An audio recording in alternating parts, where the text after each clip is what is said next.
একটি গরু মাঠে ঘাস খেতে খেতে হঠাৎ খালে পড়ে যায়। খাল ভরে ছিল শত শত বিষাক্ত সাপ দিয়ে। সাপগুলো গরুর পায়ে জড়িয়ে ধরে, গরুটি আতঙ্কে চিৎকার করতে থাকে। গ্রামবাসীরা ছুটে এসে বাঁশ ও দড়ি দিয়ে গরুটিকে টেনে তোলে। তারপর তারা ধোঁয়া দিয়ে সব সাপ তাড়িয়ে দেয়। শেষে গরুটি বেঁচে যায়, কিন্তু এখনো পর্যন্ত কেউ লাইক বা সাবস্ক্রাইব করেনি। A cow and her calf dug a hole in front of their house and planted a sunflower in it, then watered it, and the seedlings grew. One day, some mischievous monkeys entered the cow's house. Another monkey cut the sunflower and picked it up. The cow and her calf started crying.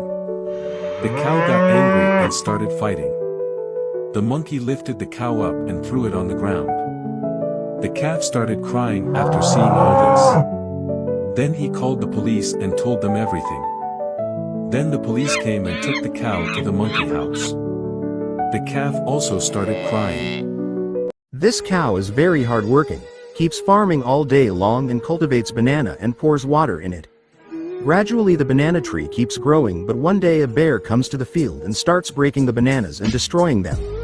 Only then the cow comes and starts fighting with the bear, but the bear, being powerful, picks up the cow and throws it down, and the cow calls the police. By calling the police station, the police comes. The cow tells the whole story to the police. The police listen to the cow and handcuff the bear and take it to jail, but while leaving, you must do a like for this cow.